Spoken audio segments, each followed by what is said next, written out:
우리 오늘 함께 나눌 말씀의 제목은 수양, 양자됨입니다.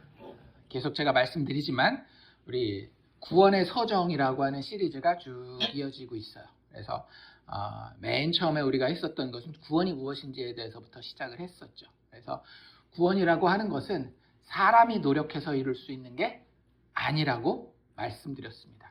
구원은 전적으로 누구의 사역이에요? 하나님의 사역이에요. 거기에 우리가 동참하고 그것을 우리가 체험할 뿐이지 우리가 자격이 되어서 혹은 노력해서 구원을 이루어냈다라고 이야기할 수는 절대 없다라고 말씀드렸습니다. 그렇기 때문에 우리는 흔히 예수 믿지 않는 사람들이 생각하는 구원과는 다른 구원에 대한 그림을 가지고 있는 게 정상적인 거예요. 안타깝게도 많은 교회 다닌다라고 하는 사람들이 세상이 가지고 있는 구원의 그림을 가지고 있기 때문에 제가 그게 안타까워서 이번에 구원의 서정이라고 하는 이 시리즈를 한다라고 말씀을 드렸어요. 그래서 성경에 보면 이런 어떤 논리적인 순서로 조금은 다양한 모습의 구원의 그림이 있으니까 그 그림을 성경에서 보고 우리가 좀 배웁시다. 그리고 나한테는 어떻게 적용해보자라 그랬어요? 일단 내가 구원받지 못했을 수도 있다라는 생각을 가지고 나한테 정말로 성경이 이야기하는 그 그림이 있는지를 한번 확인해 보는 기회를 삼자라고 말씀드렸습니다. 그러니까 그 내용을 잘 알아야 이렇게 확인을 하는 거예요. 거울이 없는데 나를 어떻게 비춰볼 수 있겠어요? 그렇죠? 그래서 오늘 우리 계속 듣고 있는 이 설교가 뭐라고 생각하시면 딱 좋은가 하면 거울이라고 생각하시면 딱 좋아요. 그래서 나를 한번 비춰볼 수 있는 거울인 거예요. 거울에 비춰봤더니 야, 여기 내가 빨간색으로 칠했어야 되는데 하얀색이네. 이런 것들을 발견하실 수 있기를 원합니다. 그래서 정말로 하나님 앞에 내가 정말로 하나님이 이루시는 그 구원을 받은 자가 맞습니까? 물어보고 확인할 수 있는 그런 기회가 되기를 원하고요. 그 구원은 하나님의 부르심에서 시작한다라고 말씀드렸어요. 좀 어려운 말로 뭐라 그랬어요? 소명이라고 부른다라고 말씀드렸습니다. 그래서 그 부르심이 하나님의 때가 되어서 하나님의 택자에게 역사하게 되면 죽어있는 우리의 영혼이 어떻게 돼요? 다시 살아나게 된다. 그걸 다른 말로 거듭난다라고 말씀드렸고 이걸 조금 어려운 말로 중생이라고 부른다라고 그랬습니다. 그래서 소명 다음에 중생이 일어나게 되고요. 그 중생한 자는 세상 사람들과 다른 기질, 입맛을 가지고 있다라고 그랬죠. 하나님을 향해서 입맛이 당기게 돼요. 그리고 하나님을 바라보게 됩니다. 그럼 하나님이 어떤 분인 걸 알아요? 너무나 거룩하고 너무나 위대하고 그 앞에 서 있는 나는 참 괜찮은 사람인 줄 알았지만 하나님의 빛에 하나님의 거룩함에 비춰봤을 때는 너무나 더럽고 너무나 부끄럽고 너무나 수치스러운 존재라는 것을 발견하게 되어서 내가 이 자리에 더 이상 있으면 안 되겠다 하고 마음을 돌이키게 되죠. 그걸 회심이라고 이야기하고 다른 말로는 회개라고도 이야기한다라고 말씀드렸습니다. 그래서 소명, 부르심을 받고 중생, 다시 태어날 뿐만 아니라 다시 태어난 자는 반드시 하나님의 거룩함의 빛 안에서 회심하게 된다라고 말씀을 드렸어요. 그리고 돌이키면 하나님이 우리에게 보게 하시는 십자가가 있습니다. 그리고 그 십자가를 바라보는 회개한 자는 어떻게 반응할 수밖에 없는가 하면 믿음으로 반응할 수밖에 없다라고 말씀드렸어요. 그리고 그걸 신앙이라고 한다라고 말씀을 드렸습니다. 대신 믿음 얘기할 때는 제가 좀 중요하게 얘기한 게 있었어요. 그냥 덮어놓고 믿는 건 믿는 것 아니다? 아니에요. 심지어는 뭐라고도 말씀드렸습니까? 마귀도 믿는다라고 이야기한다라고 성경이 기록하고 있다라고 이야기를 했습니다. 그래서 반드시 우리의 믿음에는 세 가지가 있어야 되는데 뭐가 있어야 돼요? 믿음의 내용이 있어야 돼요. 지식이 있어야 된다라고 말씀드렸고 믿음의 체험이 있어야 됩니다. 내가 그냥 머리로만 알는데 삶에서는 한 번도 하나님의 살아계심을 예수 그리스도의 그 용서하심을 정말로 눈물 흘리면서 경험해 본 적이 없으면 사실은 그거 믿는 거 아니에요. 그리고 마지막 세 번째, 그냥 믿음이 아니라 관계의 믿음. 하나님이 내 아버지시고 예수님이 나를 구원하셔서 너무 사랑하셔서 내 큰형님으로서 십자가에서 죽어주셨다라고 하는 그 관계가 분명하게 설정되어 있는 믿음이 진짜 믿음이라고 말씀드렸습니다. 그래서 소명, 중생, 회심, 그리고 신앙 이렇게 했고, 지난주에 우리가 했었던 게 뭐였는가 하면, 그렇게 예수 믿게 되면 하나님이 우리를 어떻게 보신다라고요? 우리 스스로는 자격이 없어요. 우리 스스로는 아직도 교회 다녀도 부끄러운 모습이 다른 사람에게 숨길 수는 있겠지만 하나님 앞에서는 너무나 부끄러운 일이 많습니다. 그렇잖아요. 그런 척 해야 되는 쪽이 얼마나 많이 있습니까? 아닌데도 불구하고 그 위선적인 모습을 하나님은 다 알고 계시지만, 하나님은 우리를 볼 때 누구를 통해서만 보셔요? 이제 우리가 예수를 믿었기 때문에 예수를 통해서만 우리를 보십니다. 그러니까 하나님 앞에 나갈 때 그냥 나가려고 하지 마세요. 왜 우리가 기도할 때마다 기도 맨 끝에 예수님의 이름으로 기도합니다 라고 기도할까요? 예수님을 통하지 않고는 하나님 앞에서 우리는 더러운 똥걸레에 불과하다라고 말씀드렸잖아요. 그런데 우리가 예수를 믿음으로 그 예수의 의를 옷 입었을 때 비로소 하나님은 우리를 어떻게 보시는 거예요? 너 참 의롭다. 너 참 예쁘다. 너 참 사랑스럽다. 우리가 뭘 잘하고 못하고의 문제가 아니라 예수를 옷 입었느냐 아니냐 그 하나만 가지고, 예수 믿는 진짜 믿음 가운데에 들어왔느냐 아니냐 그 하나만 가지고 우리가 예수 믿었다라고 한다면, 지난주 성경 구절 찾아볼까요? 로마서 4장 5절이죠. 한번 찾아봅시다. 로마서 4장 5절. 우리가 하나님 앞에 설 때에 정말로 내가 뭘 했느냐 이런 것들이 아니라 예수 믿기만 하면, 로마서 4장 5절 손가락으로 이렇게 짚으시고 첫 번째 단어는 이를 이렇게 시작합니다. 같이 한번 읽어봅시다. 시작. 이를 아니할지라도 경건하지 아니한 자를 의롭다 하시는 이를 믿는 자에게는 그의 믿음을 의로 여기시나니. 내가 잘나서가 아니라, 내가 뭔가를 준비해 와서가 아니라, 그냥 십자가의 예수, 죄인들을 위해 이 땅에 오시고 고난 받으시고 죽으시고 다시 살아나신 하나님의 그리스도, 나의 구원자 예수 그리스도를 믿는 믿음 하나만으로 이 일을 아니할지라도 하나님은 나를 어떻게 보시는 거예요? 의롭다라고 보시는 거예요. 그걸 두 글자로 뭐라 그런다라고요? 칭의라고 부른다라고 말씀을 드렸습니다. 이게 나한테 체험되어야 정말 구원받은 자인 거예요. 무엇으로 하나님 앞에 떳떳하게 섭니까? 무엇으로 세상 앞에 떳떳하게 섭니까? 나의 노력과 나의 능력과 나의 의지와 나의 조건을 가지고 하나님과 세상 앞에 떳떳이 선다라고 한다면 우리는 칭의 받은 사람이 아니에요. 그냥 율법주의를 가지고 노력하는 사람일 뿐이죠. 우리는 하나님 앞에 설 때에도 그렇고 사람 앞에 설 때도 그렇고 항상 무엇으로 힘입어서 누구를 옷 입고 그 앞에 서는 거예요? 예수를 옷 입고 그 앞에 서는 겁니다. 하나님 앞에 예수 옷 입고 서는 자는요, 사람 앞에도 예수 옷 입고 서게 돼요. 세상 앞에도 당당하게 조용하지만 평안하게 예수 옷 입고 서게 되는 겁니다.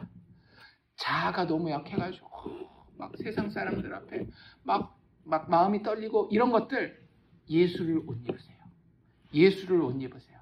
기도하고 주님밖에 없습니다. 주님 십자가 바라옵니다. 나의 의는 예수 십자가의 죽음과 부활밖에는 없습니다. 입으로 고백하시고 머릿속에 새기고 차라리 나를 세뇌하세요. 그게 현실이기 때문에. 그러면 하나님이 나를 의롭다 하시고요. 로마서 8장 뒤에 보면 뭐라고 되어 있는지 아세요? 로마서 8장 33절인데요.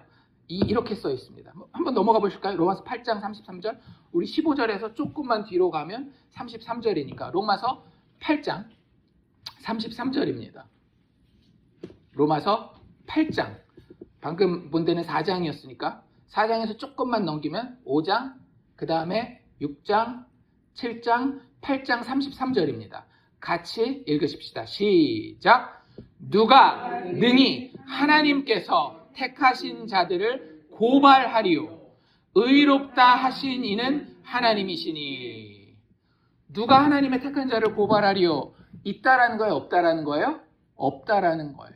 우리가 예수 옷 입고 예수를 나의 의로 삼아서 그분을 옷 입고 하나님 앞에 서고 세상 앞에 서면은요, 더 이상 우리는 누구에게 정죄함을 받는 존재가 아니라고 하는 거예요. 그것 알고 그 정체성을 가지고 하루하루를 살아가는 것이, 순간순간을 살아가는 것이 구원받은 자 성도라고 하는 것입니다.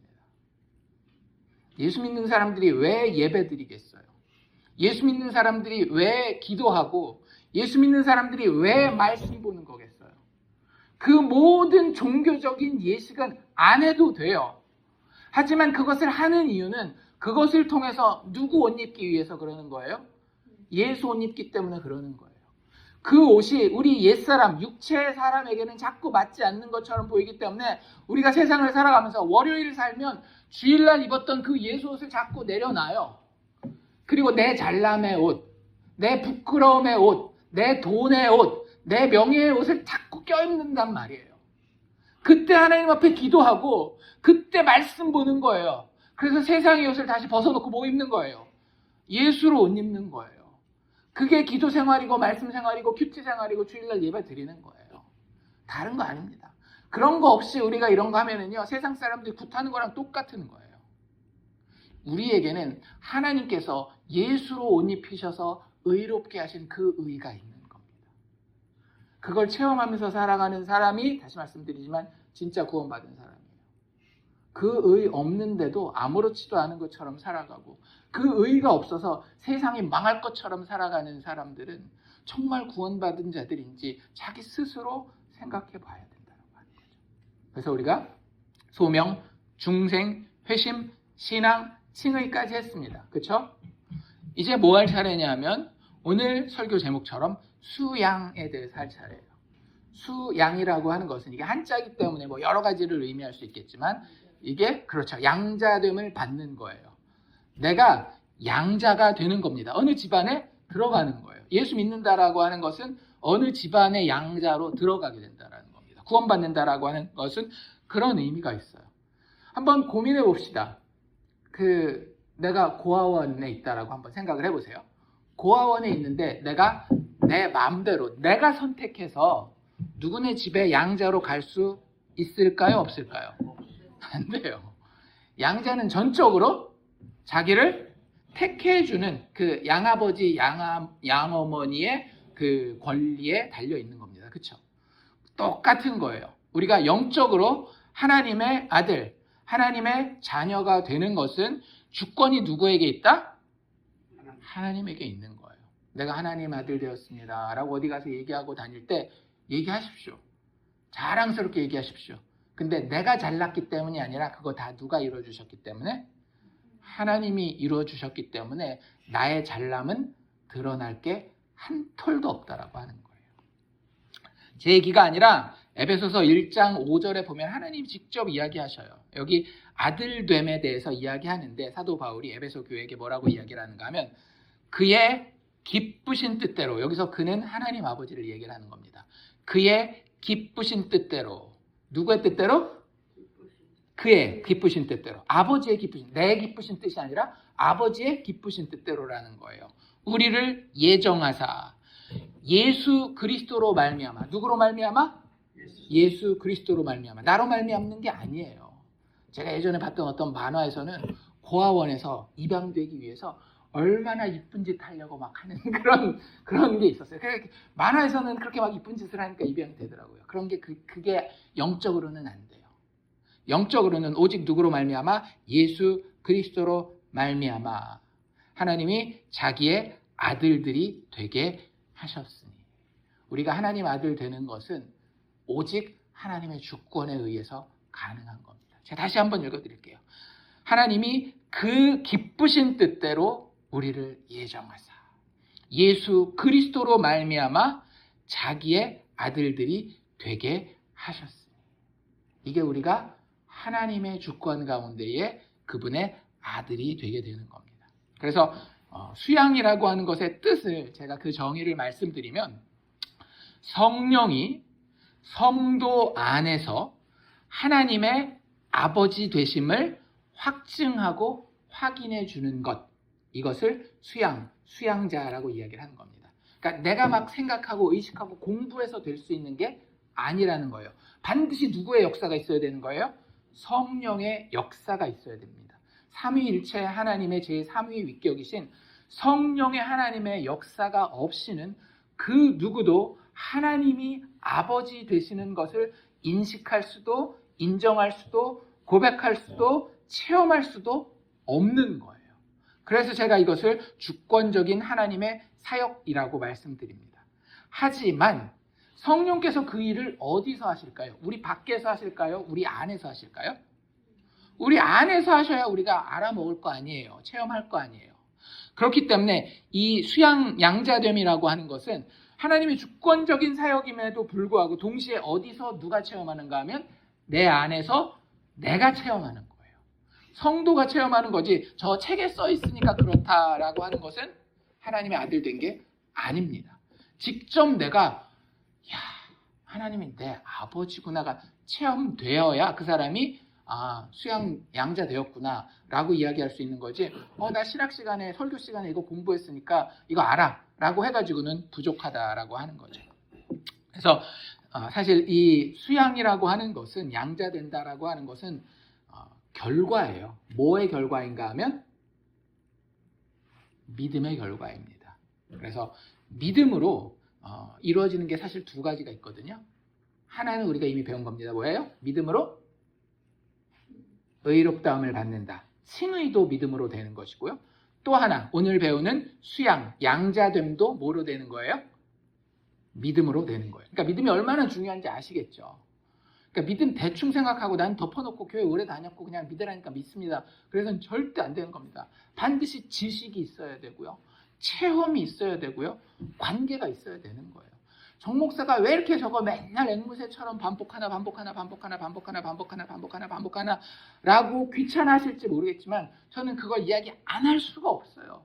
왜냐하면 거기에 한 영혼이 달려있지 않습니까? 제가 한 사람 놓고 이야기할 때도 이렇게 얘기할 것 같아요? 안 할 것 같아요? 한 사람 놓고도 그렇게 이야기해요. 한 사람이냐 1000명이냐 이게 중요하지 않아요. 우리에게 중요한 것은 하나님 앞에 예수 믿는 믿음으로 서느냐 안 서느냐가 훨씬 더 중요하기 때문에 그렇습니다. 그리고 그 믿음은 우리에게 무엇을 가져다 준다? 첫 번째, 하나님 앞에 의롭게 되는 칭의를 가져다 주고, 두 번째, 우리가 하나님의 아들 되는 양자됨, 수양을 가져다 준다라고 하는 거 기억하십시다. 그래서 믿음은 우리에게 그 칭의라고 하는 빼기를 가져다 주고요. 수양이라고 하는 더하기를 가져다 줍니다. 이게 무슨 뜻일까요? 칭의라고 하는 빼기를 가져다 주고 믿음이 또 믿음이 뭘 가져다 준다라고요? 수양이라고 하는 더하기를 가져다 준대요. 이게 무슨 얘기냐면 칭의를 통해서 우리는 더러운 존재에서 뭐가 되는 거예요?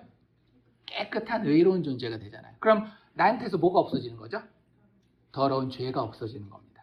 그래서 믿음을 통해서 칭의라고 하는 빼기가 완성되는 거예요. 죄를 사함받는. 근데 우리는 믿음으로 내가 죄 용서 받았으니까 이걸로만 끝난다라고 대부분 다 생각하거든요. 아니에요. 거기다가 하나님이 덤뿍 얹어주세요. 고봉으로 아주. 뭘 얹어주세요? 아들됨을. 하나님의 자녀됨이라고 하는, 하나님 그러시지 않으셔도 되거든요. 그냥 우리를 용서해 주셔도 참 너그럽고 좋은 하나님이에요. 근데 그 사람을 어디에 드린 거예요? 자기 집에 드린 거예요. 사람을 자기 집에 들인다라는 게 어렵다라는 거 아시죠? 아무리 내가 좋다 해도 항상 친구들이 언제 갈라지는지 아세요? 대학 다니는 친구들이 학기 초에 만나가지고 너무 우리 너무 베스트 프렌드다, 우리 서로의 너무 최고의 친구다 하는데 그 친구들이 이게 잘 들어보면 다시는 네 얼굴 안 봐 하고 갈라지는 때가 많은 경우에 언젠가 하면 룸메이트 할 때 같이 우리 월세 비싸니까 우리 같이 방을 좀 월세 나눠서 한 방에서 좀 살자. 네가 이쪽 쓰고 내가 이쪽 쓰고. 그렇게 막 죽어서 못 살던 그 베스트 프렌드들, 최고의 친구들이 같이 자기 집안에다가 누군가를 들이는 거잖아요. 대부분은 갈라섭니다. 그 4년 동안 같이 가는 룸메이트들이 거의 없어요. 왜요? 그만큼 누군가를 내 집에 들인다라고 하는 거는 참 쉽지 않은 거예요. 우리 한번 물어볼까요? 우리가 이제 뭐 방이 여유가 하나 있어요. 근데 저 길바닥에 노숙자 한 분이 계시네. 맨날 지나가다가 이렇게 봤는데 이렇게 보니까 옆에 끼고 있는 게 성경책인 것 같아요. 가끔씩 보면 조는 게 아니라 웅얼웅얼하면서 기도하는 것 같아요. 물어봅시다. 우리 집에 한번 모실까요? 모실 수 있죠. 그럴 수 있다라는 거 다 압니다. 근데 물어봅시다. 쉬운 일일까요? 진짜 쉬운 일이 아닐걸요? 누군가 나랑 같이 살지 않는 사람을 내 집안에 들이는 거 어려운 일이지만 내가 생각할 때 나랑 다르고 나보다 더 더럽고 지저분하고 낮은 존재라고 하는 사람을 내 집안에 들이는 것은 사실은 상상도 하기 힘든 일입니다. 근데 하나님이 하신 일이 바로 그 일이라고 하는 거예요. 가장 더럽고 하나님을 직격하여서 손가락질하고 부인하고 하나님을 인정하지 아니하고 하나님이 내가 너를 사랑한다라고 얘기했을 때 그거 쌩까고 모른 척하고 하나님 사랑하지 않았던 그 배신자들을 내가 집으로 들이되 종으로 들이는 게 아니라 뭘로 들이는 거예요? 아들로. 나의 상속자로 드리겠다라고 하는 것이 수양, 양자됨이라고 하는 겁니다. 일한 것이 없이 믿는 자에게. 누굴 믿는 자에게? 예수 믿는 자에게. 그러니까 믿음이라고 하는 것이 얼마나 놀라운 건지 아시겠죠? 나의 더러운 것은 싹 다 빼버리고 칭해. 하나님 아버지의 그 영광스럽고 놀랍고 좋은 모든 것은 다 너한테 더해주고 수양. 이것을 가지고 오는 것이 믿음이라고 하는 거예요. 로마서 5장 1절 한번 찾아볼까요? 2장 정도, 3장 넘기면 로마서 5장이 나오고요. 그 로마서 5장 중에서도 1절을 한번 찾아봅시다. 로마서 5장 1절. 찾으셨나요? 다 같이 한번 읽어봅시다. 시작. 그러므로 우리가 믿음으로 의롭다 하심을 받았으니 우리 주 예수 그리스도로 말미암아 하나님과 화평을 누리자. 자, 그 앞부분 보면 우리가 믿음으로 무엇을 받았으니?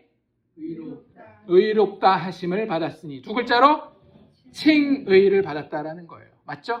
믿음으로 우리 뭐 되는 거예요? 우리의 죄사함을 받고 의롭다 하심을 받는 거예요. 우리한테 꼭 필요한 빼기가 이루어지는 게 믿음으로 가능하다라고 하는 거예요. 그 다음 거는 제가 그냥 읽어드릴게요. 갈라디아서 3장 26절인데요. 잘 들어보십시오. 여기서도 믿음으로라는 표현이 나와요. 갈라디아서 3장 26절인데 너희가 다 믿음으로 말미암아 그리스도 예수 안에서 하나님의 아들이 되었으니 믿음으로 뭐가 되었대요? 아들이 되었으니 믿음으로 뭘 받은 겁니까? 양자됨, 즉 수양을 받은 거예요. 다 성경에 나와 있는 거죠. 그렇죠? 제가 꾸며낸 게 아니에요. 뭐 이렇게 공식을 만들어가지고 자 이거 꼭 알아야 됩니다, 외워야 됩니다, 믿어야 됩니다가 아니라 저는 그냥 성경에 있는 걸 정리만 해드릴 뿐이에요. 우리가 예수를 믿게 되면 우리 안에 거룩한 뺄셈과 거룩한 덧셈이 이루어지는데 칭의라고 하는 뺄셈을 통해서 우리의 더러운 모든 것을 예수님이 십자가에 가져가셔서 그 피로 다 그 값을 치르시고요. 하나님의 아들 되신 그 예수가 자신의 외아들됨의 권세를 우리에게 나눠주심으로 하나님 아버지의 모든 영광과 아름다움과 권세와 능력이 우리의 것으로 더해진다는 거예요. 다시 한번. 그러니 믿음의 지식이 있어야 되겠어요? 없어야 되겠어요? 있어야 되겠어요. 믿음의 체험이 있어야 되겠어요? 없어야 되겠어요? 있어야 되겠어요. 믿음의 관계가 있어야 되겠어요? 없어야 되겠어요? 있어야 되겠어요. 그래야 그 다음 단계인 칭의와 수양이라고 하는 것이 자연스럽게 우리에게 선언되어지고 체험되어진다라고 하는 거죠. 수양이 우리를 양자 삼는 것이며 우리가 더럽고 부족한 가운데 있는 데에서 하나님의 가족으로 초청해서 우리를 그분의 집 안으로 드리는 거라고 말씀드렸어요. 그러면 요거부터 먼저 생각해 봅시다. 우리는 그 집에 들어가기 전에 하나님의 가정이라고 하는 믿는 사람의 성도의 무리, 교회라고 하는 것, 눈에 보이는 이 건물이 교회가 아닙니다. 교회는 믿는 사람들의 모임이 교회예요. 그렇기 때문에 교회 안에도 선이 쫙쫙 나눠질 수가 있어요. 어떤 사람들은 믿고 어떤 사람들은 안 믿기 때문에. 근데 어쨌든 참된 교회, 진짜 믿는 사람들의 교회라고 했을 때 이 교회라고 하는 가정 안에 우리가 들어오기 전에 우리가 어떤 사람이었는지 혹시 아십니까? 아까 우리 홈리스 얘기했잖아요. 냄새나고 더러워서 참 이렇게 꺼려지는 그런 존재였는지 우리가, 아니면 그래도 좀 잘 차려입고 준비가 돼 있는 존재였는지, 성경이 뭐라고 이야기하는지 제가 3가지만 말씀드릴게요. 성도는 하나님이 우리를 아들로 받아주시기 전에 첫 번째, 이 세대의, 이 세상의 아들들이라고 이야기를 합니다. 이거 좋은 표현이에요? 나쁜 표현이에요? 나쁜 표현입니다. 세상에 속해 있는 놈들이라는 이런 표현이에요. 두 번째, 어둠의 자녀라고 이야기를 합니다. 우리가 하나님 앞에 들어오기 전에 우리는 어둠의 자녀였다라고 이야기를 하고요. 세 번째, 좀 듣기 거북하실 수도 있겠지만 우리가 믿음의 사람으로서 예수의 의를 옷 입기 전에 우리는 마귀의 자식이었다라고 얘기합니다. 제 3군데 다 찾아서 읽어드릴게요. 첫 번째, 누가복음 16장 8절에 보면 예수님이 비유를 들면서 이런 이야기를 해요. 주인이 이 옳지 않은 청지기가 이를 지혜 있게 하였으므로 칭찬하였으니, 그 불의한 청지기에 대한 이야기거든요.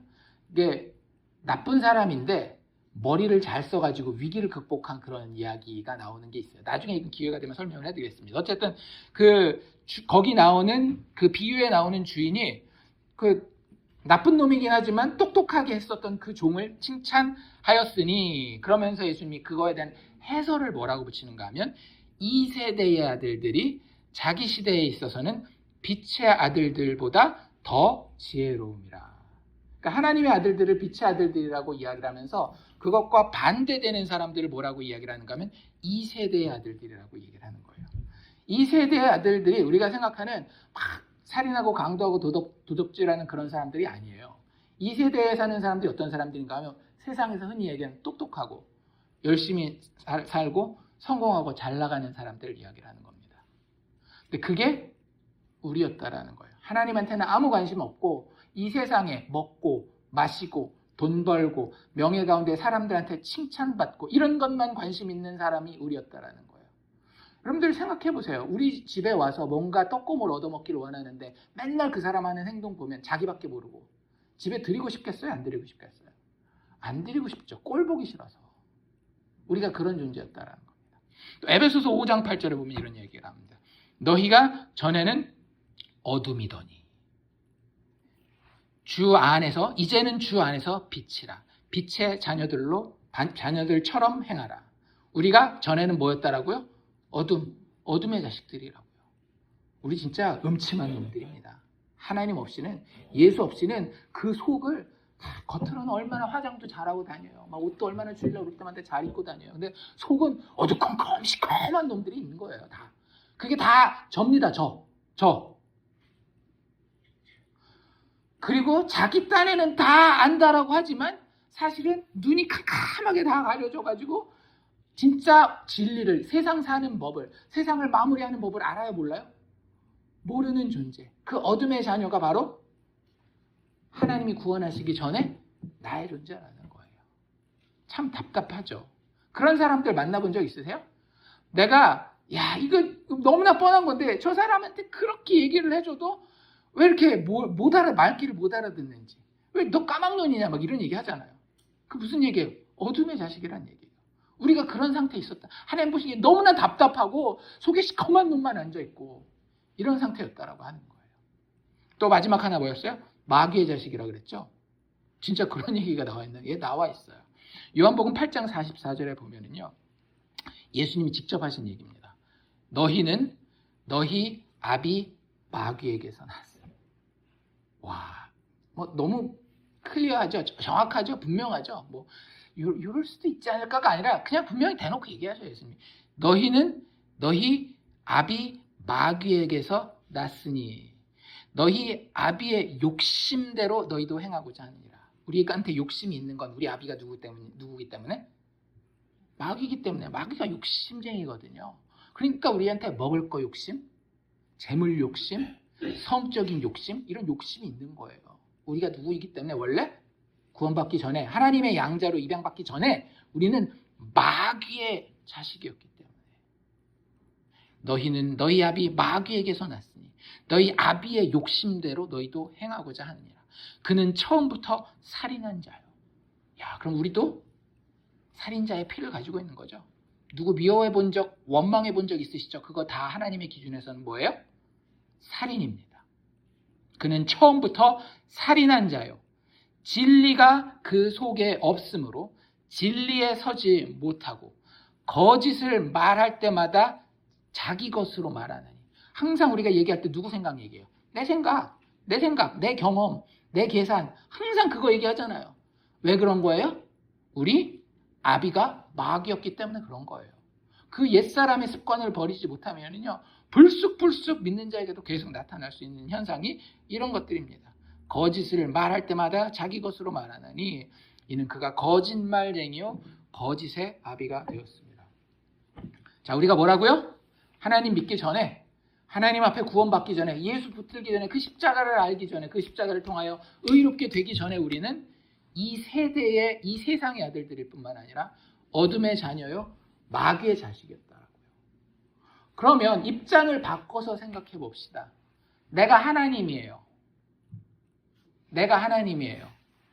그런 놈 내 집에 들이고 싶겠어요? 들이고 싶지 않겠어요? 깨끗이 내 눈에 안 보이게 그냥 치워버렸으면 좋지 않겠습니까? 그게 제 마음이에요.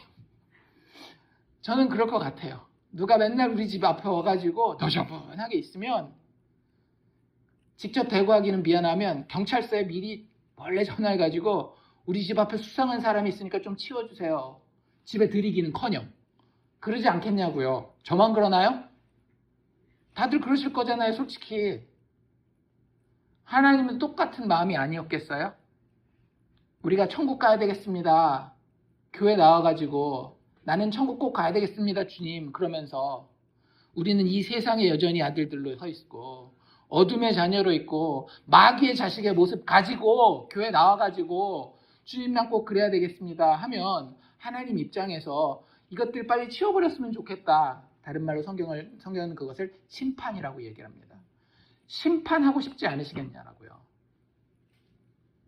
그런데 하나님이 그러셨다 안 그러셨다?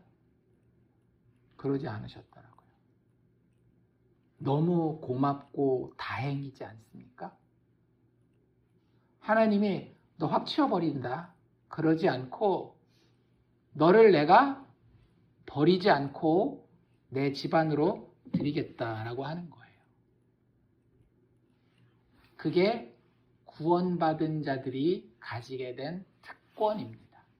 내가 한 것 아무것도 없이 예수 십자가의 공로를 믿었더니 그 믿음으로 하나님이 나를 자기 집 안에 들이셔서 너는 나의 아들이요 상속자다라고 이야기하는 것이 우리 믿음의 사람들, 성도가 갖게 되는 가장 큰 특권이라고 하는 거예요.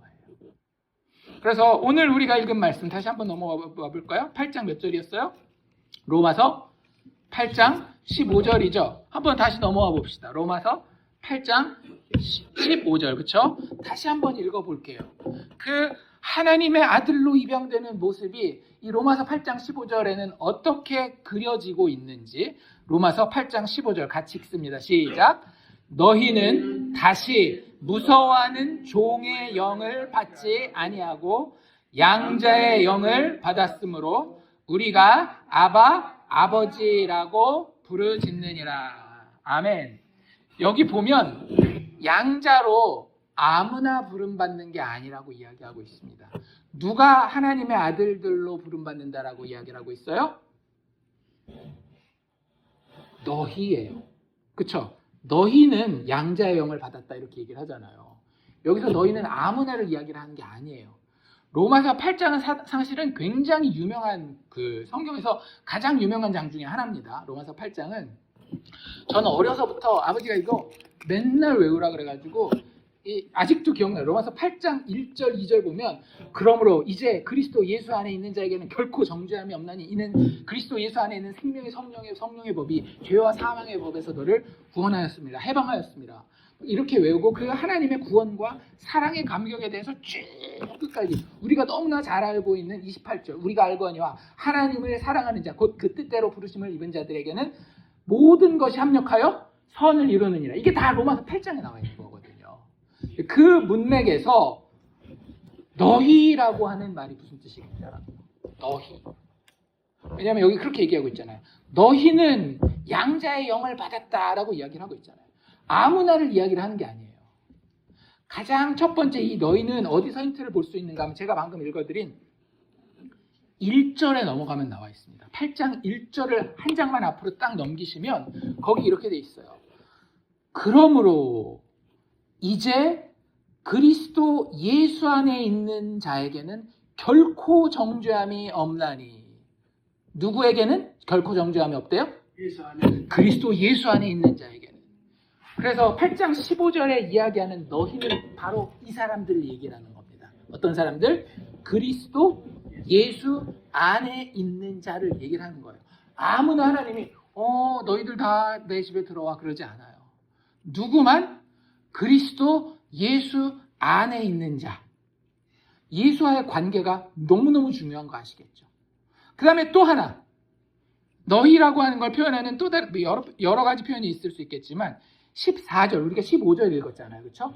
그 바로 15절 바로 한 절 위에 있는 14절에도 이 너희가 누군지를 표현하는 조금 다른 표현이 있습니다. 14절 같이 한번 읽어봅시다. 시작. 무릇 하나님의 영으로 인도함을 받는 사람은 곧 하나님의 아들이라.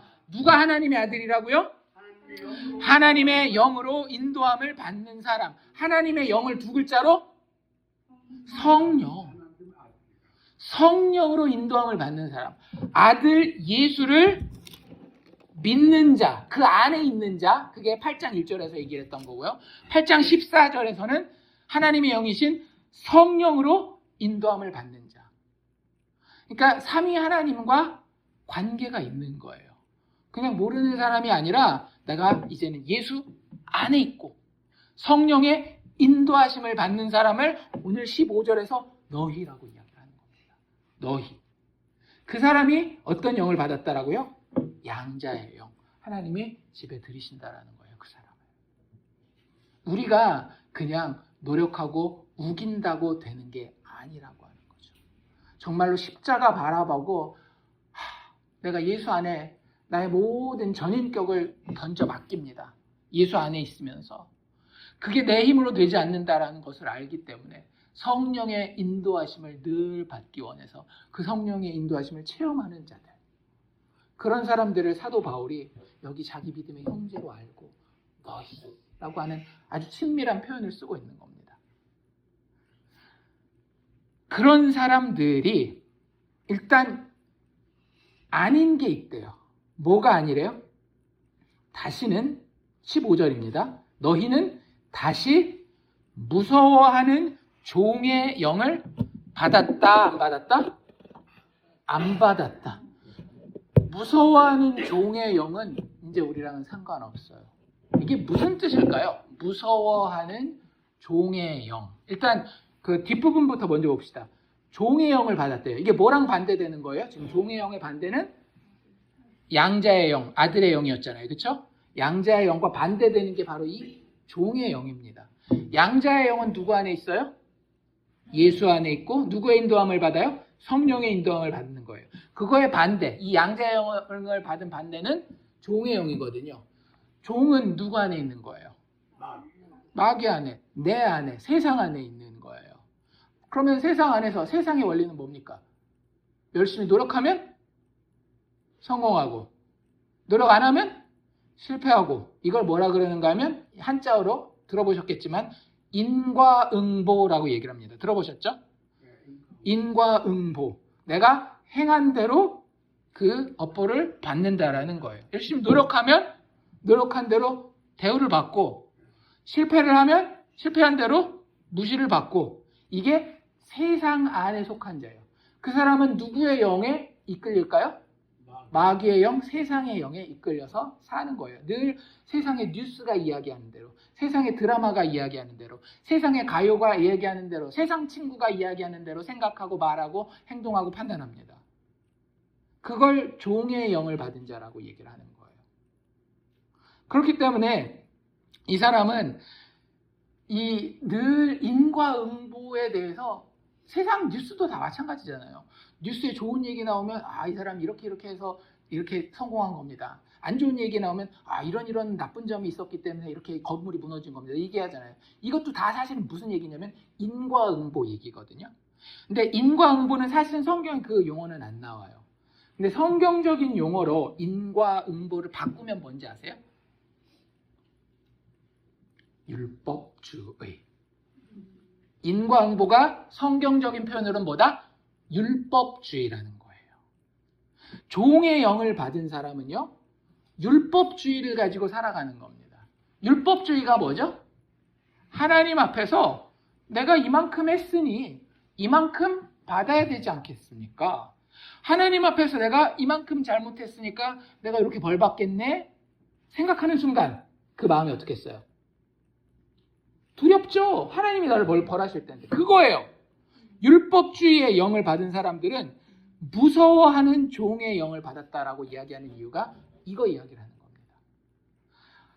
한번 물어봅시다. 제가 아까 기도할 때도 말씀드렸고 그 이후에도 계속 말씀드리지만, 여러분들이 지켜야 되는 율법이 딱 두 가지가 있어요.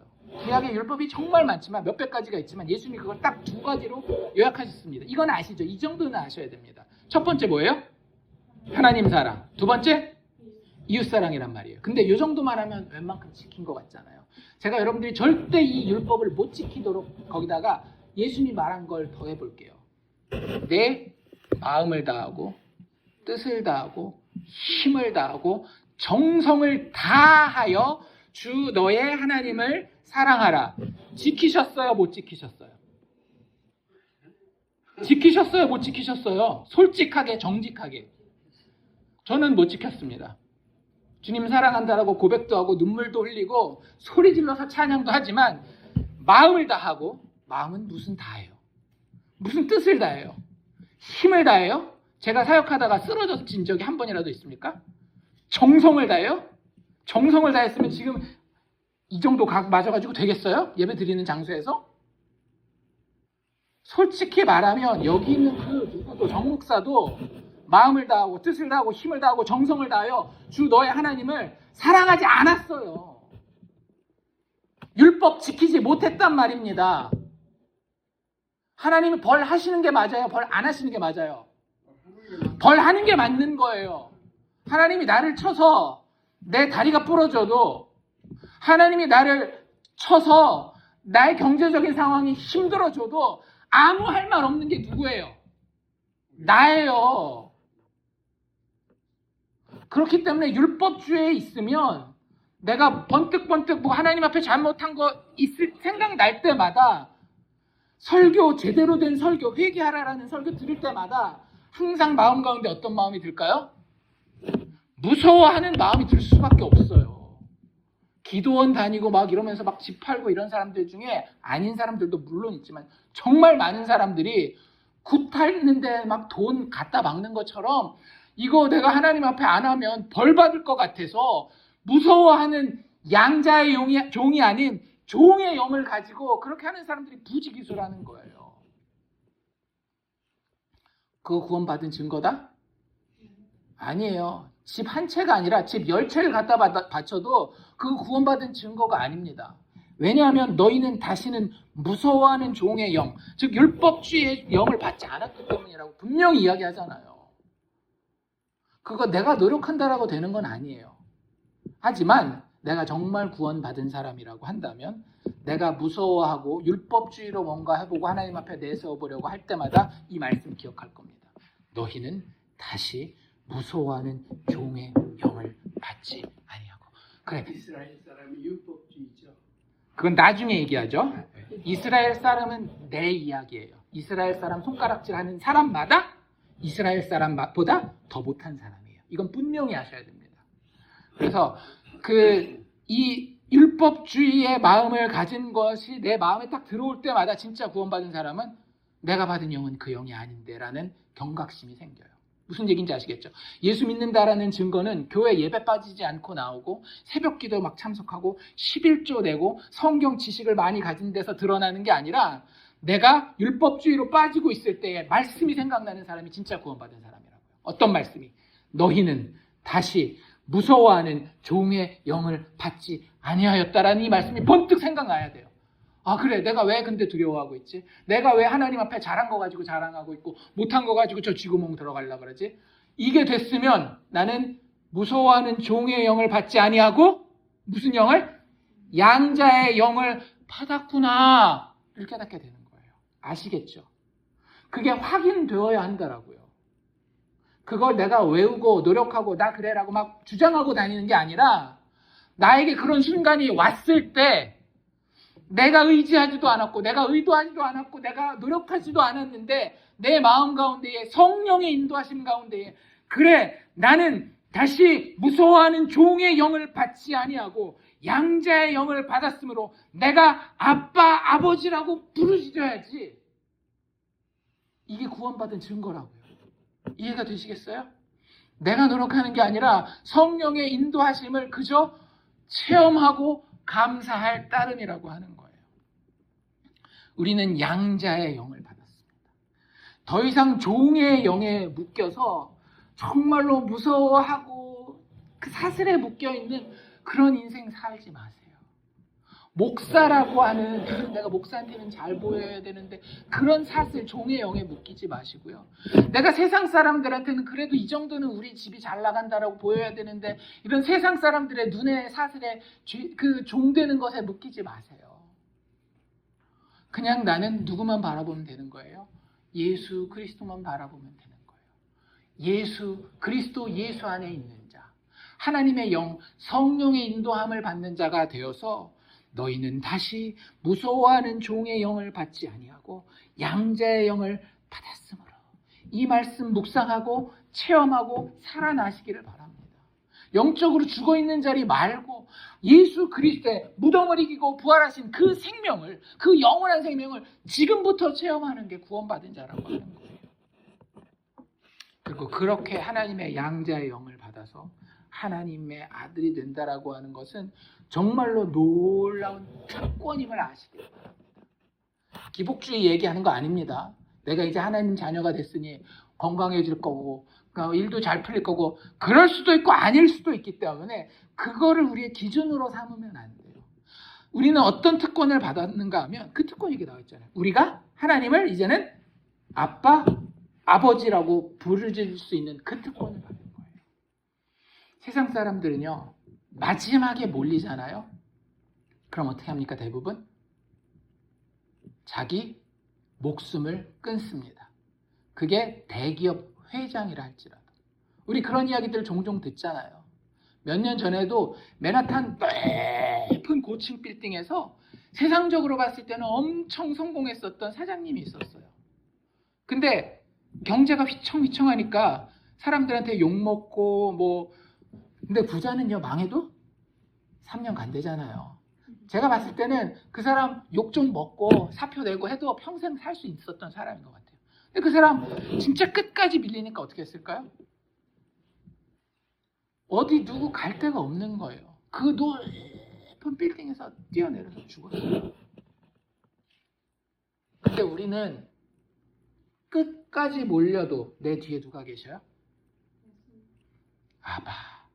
아버지. 예수 그리스도의 십자가의 그 죽음과 부활을 통해 증명된 사랑하시는 아버지가 우리 뒤에 계시다라고 하는 거예요. 그래서 하나님을 부를 때 무서워하는 종의 영을 가지고 하나님 어떻게 할까요? 이러는 게 아니라 기뻐하는 마음으로 정말로 이 속에서 우러나오는 아버지라고 하는 억누를 수 없는 부르짖음을 언제 어디서건 내어놓을 수 있는 자가 되었다라고 해요. 그게 우리가 가진 특권이에요. 아까 이게 이 아빠라고 한글 성경에 번역된 이 표현이 번역이 되긴 했지만 원래는 그냥 아바로 부르는 게 좋다라고 말씀드렸잖아요. 그래서 이 신약 성경이 헬라어로 쓰여졌는데 거기도 번역 안 하고 그냥 아바라는 표현을 쓰거든요. 원래 그게 어디서 나오는가 하면 히브리어에 근거한 그 당시에 쓰는 아람어에서 온 거예요. 근데 이게 아빠라는 표현도 될 수 있지만 사실 그보다도 더 어린, 말도 못하는 아기가 처음 말 배워가지고 아바바 바바 이런 표현이라고 보시면 돼요. 뭘 알아요? 뭘 할 수 있어요? 아무것도 안 되고 아직까지 쌓아놓은 것도 아무것도 없는 그 아기가 이 사람은 내가 의지해도 되는 사람인 걸 나를 그냥 본능적으로 아는 거예요. 왜? 그 안에 뭐가 있기 때문에? 아들의 영이 있기 때문에. 양자의 영이 있기 때문에 그냥 아는 거예요. 내 자격 이런 거 따져요? 안 따져요? 안 따져요. 그냥 아바, 아버지. 억누를 수 없는 이 부르짖음이 정말로 기뻐하는 마음 가운데서 우러나오는 이 특권이 우리 믿는 사람들이 가지게 된 하나님의 아들 된 특권이라고 하는 겁니다. 그 특권은 어디서 생겨난 건지 근데 혹시 아세요? 그냥 하늘에서 확 솟아난, 하늘에서 뚝 떨어지고 땅에서 확 솟아났나요? 그 특권은 원래 한 사람이 독점하던 것이었습니다. 그거 알고 계셔요?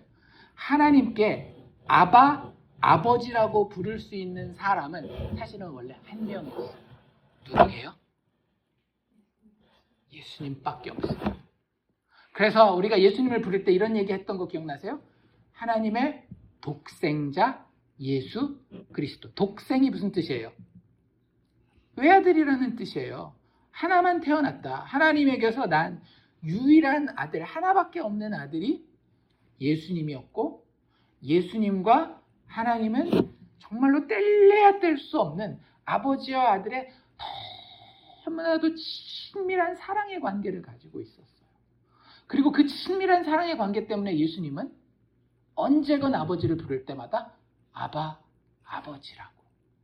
십자가에서도 하나님을 아버지라고 부르는 게 다 같은 맥락인 거예요. 예수님 스스로 독점할 수 있는 그 사랑. 그런데 그 예수님과 하나님 아버지가 둘만 나누는 그 친밀한 사랑을, 그 특권을, 하나님 아버지를 아바, 아버지라고 부를 수 있는 그 특권을 자격 없는, 더러운, 어둠의, 세상의, 마귀의 자식들에게 나눠주기를 기뻐하셨다라고 하는 거죠. 그래서 우리가 읽었었던 예전에 이 시리즈 시작하기 전에 봤었던 요한복음 17장에 보면 이런 얘기가 있었어요. 요한복음 17장 26절인데요. 내가 아버지의 이름을 그들에게 알게 하였고, 그러니까 예수님의 제자들과 그를 따르는 믿음의 사람들에게 아버지를 소개했다라는 거예요. 그리고 또 알게 하리니, 그러면서 뭐라 그러시는가 하면 잘 들어보십시오. 이는 나를 사랑하신 사랑이. 누가 누구를 사랑하는 거예요?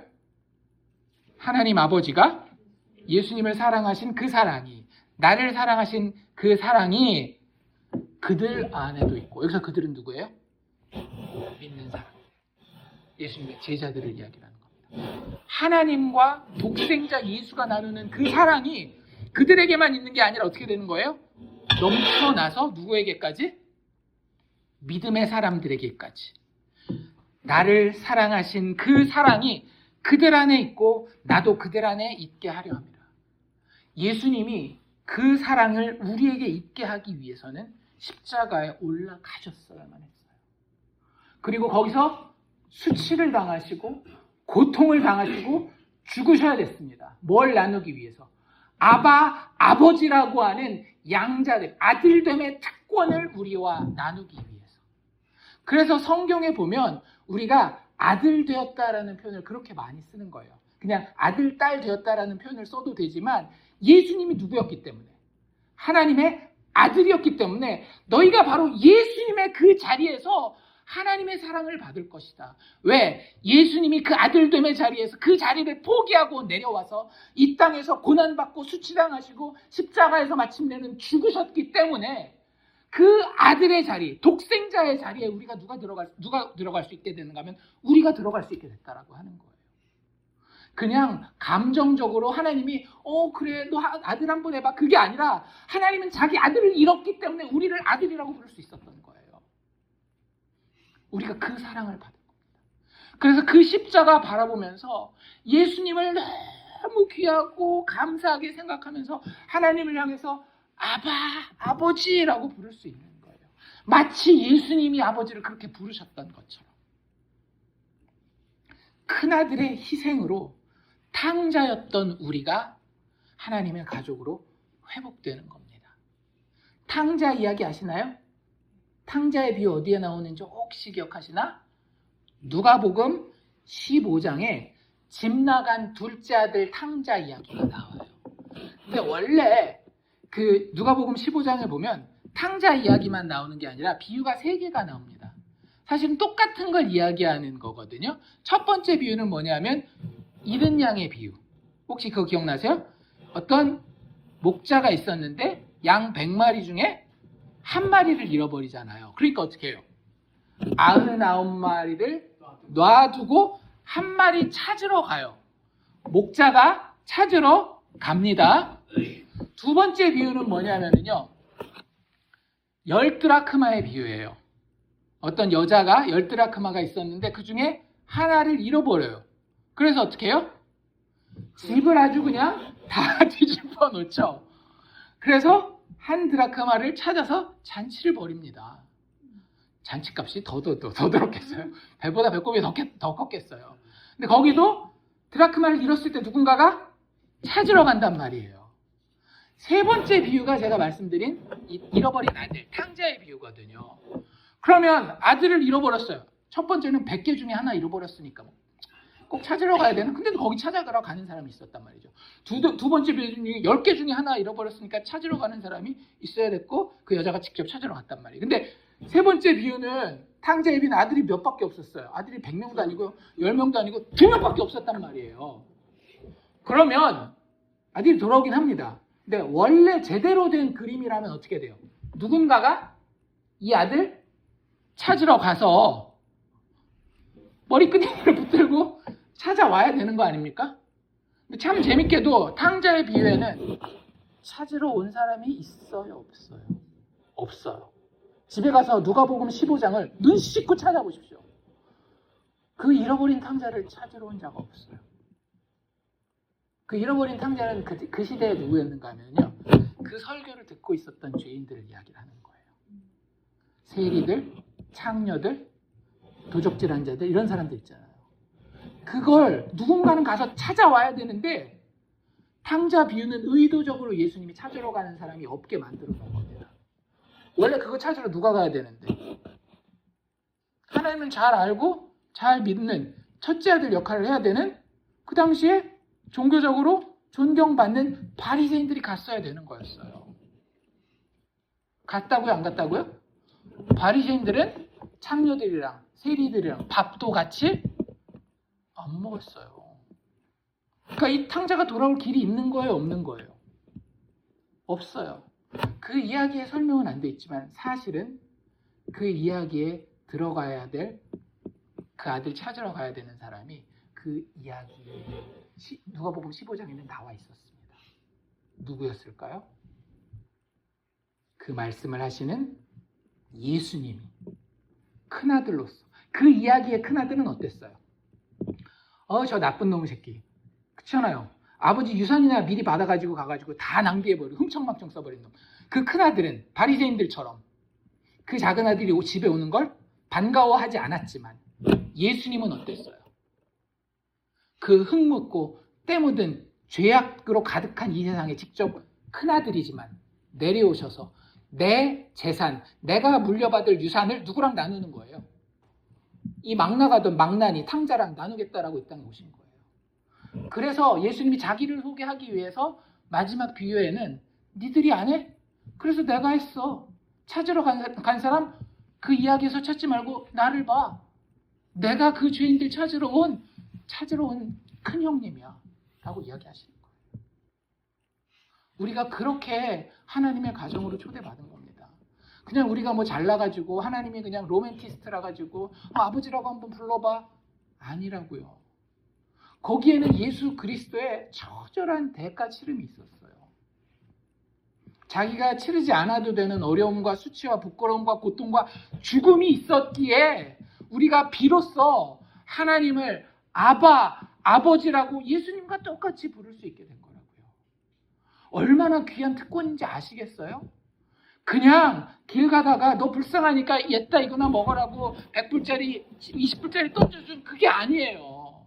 우리가 아들 된 거는, 양자 되는 것은 예수님이 충분히 그 대가를 다 치르셔서 자신의 독생자 되는 그 위치를 내려놓고 우리에게 허락하신 것이 우리의 아들됨이라고 하는 겁니다. 그래서 예수님이 그 자리로 우리를 초대하기 위해서 기도를 가르치실 때 기도 첫 마디가 뭐였어요? Our Father. 한국 주기도문에는 하늘에 계신 우리 아버지지만 원래 예수님이 가르쳐준 기도 첫 마디는 뭐냐면 우리 아버지였어요.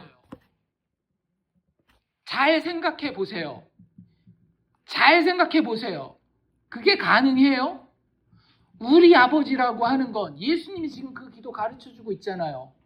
우리라고 하는 거는 누구를 포함하는 겁니까? 나를 포함한 내 주변에 내 사람들을 가리키는 게 우리 아니에요. 근데 원래 예수님은 뭐라고 항상 기도할 때 기도하는가 하면 나의 아버지라고 불렀다고요. 나의 아버지. 딱 나만 내 아버지니까. 왜냐하면 내 아버지는 아들이 한 명밖에 없으니까 나의 아버지죠.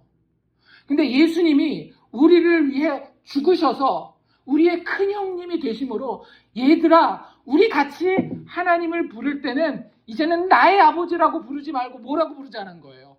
우리 아버지라고 부르자. 너 그래도 돼 이제.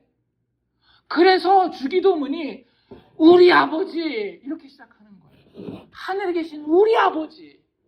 예수님이 나의 권세를, 나의 특권을 우리에게 나눠주셨기 때문에 주기도문 첫 마디가 가능하다는 겁니다. 하늘에 계신 우리 아버지, 아버지. 진짜 큰 특권 아닙니까? 진짜 큰 특권. 하나님의 독생자이신 예수 그리스도가 나에게 나누어준 그 아들의 자리, 그 상속자의 자리. 그게 우리가 수양되었을 때에, 양자되었을 때에 받은 특권이라고 하는 거예요. 그래서 이제는 하나님 앞에서 우리는 예수와 똑같은 대접을 받고 있습니다. 알고 계셨나요? 우리가 예수님이라는 얘기는 아니에요. 그런데 하나님 우리를 대접할 때 어떻게 대접하신다라고요? 예수와 똑같이 대접하신다라고요. 그래서 로마서 8장 17절에 보면 우리가 읽은 데서 2절만 더 넘어가면 되는데 8장 17절에 뭐라고 되어 있는가 하면 자녀이면 또한 상속자가 뭐예요? 아버지의 유산을 다 물려받는 거죠. 원래 그거 다 하나님 아버지의 유산 누가 다 물려받게 돼 있었어요.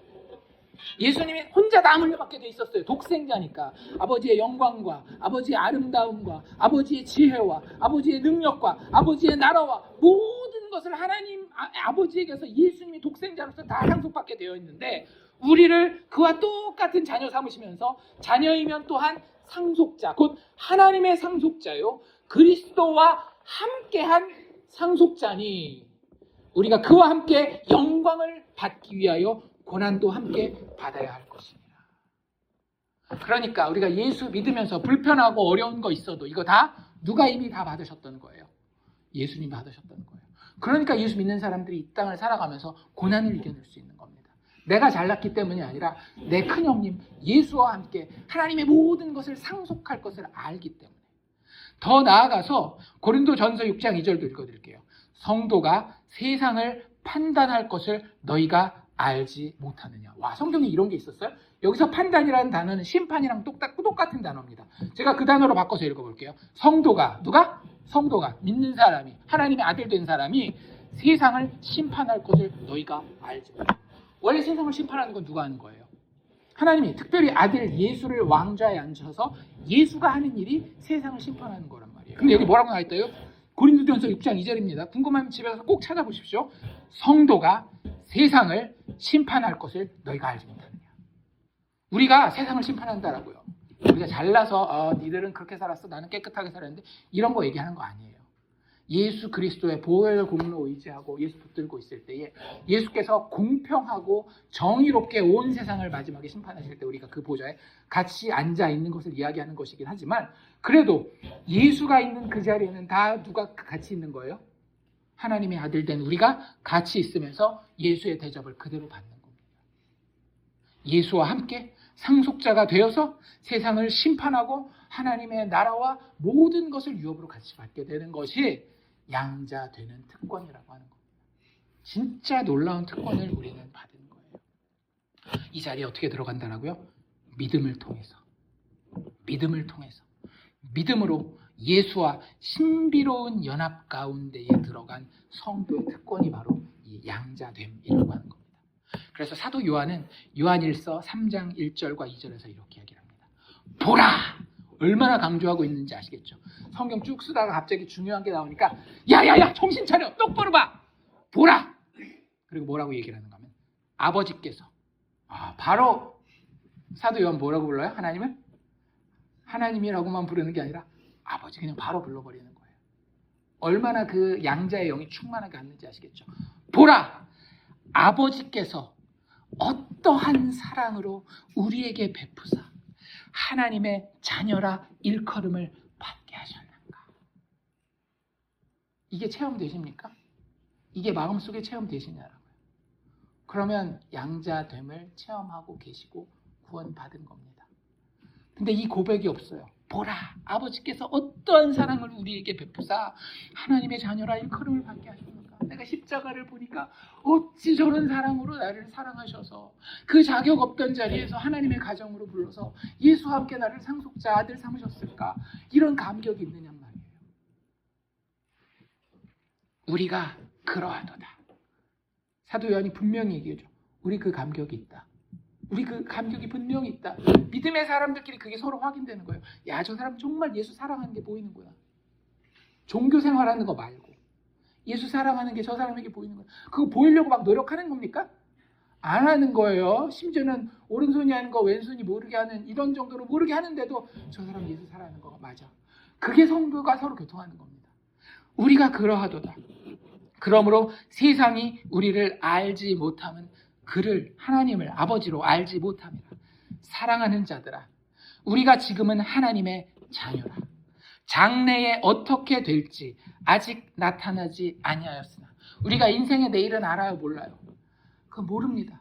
그래도 분명한 건 뭐예요? 하나님이 내 아버지 되시는 거예요.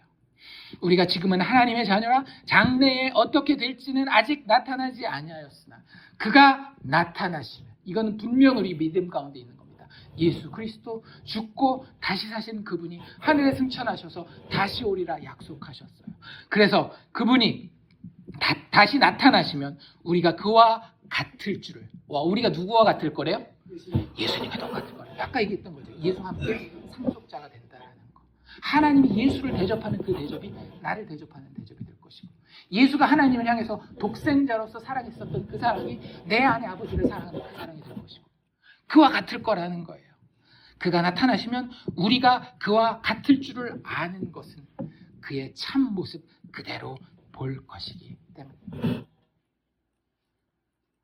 여러분, 하나님의 아들이십니까? 하나님을 향해서 아버지라고 부르는 그 억누를 수 없는 부르짖음이 내 심장 가운데 있습니까? 양자가 되는 것은 1차적으로 법적인 행위이긴 해요.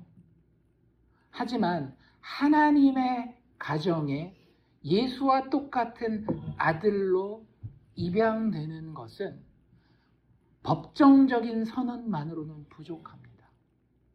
왜냐하면 이것은 영적인 가정에 들어가는 것이기 때문에 성령의 인도하심이 필요하고요.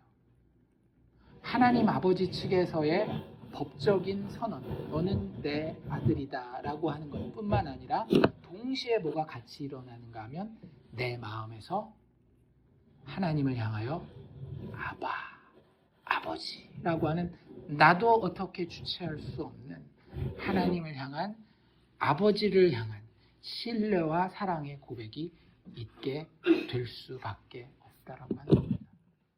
내가 정말 그 아들됨의 자리에 있는지 우리 스스로에게 물어보는 이 아침 시간이 될 수 있기를 원합니다.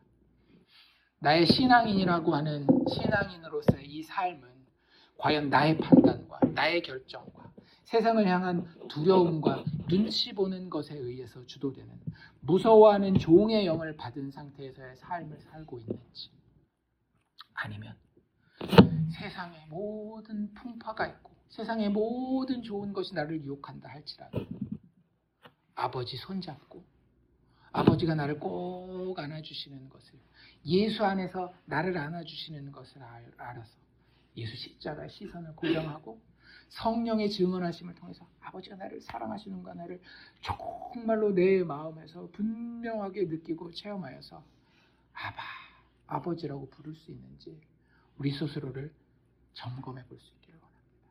하나님의 자녀 삼아 주심을 우리의 머리로만 아니라 가슴으로도 체험하면서 살 수 있는 주의 복받은 사람들 되기를 주의 이름으로 축원합니다.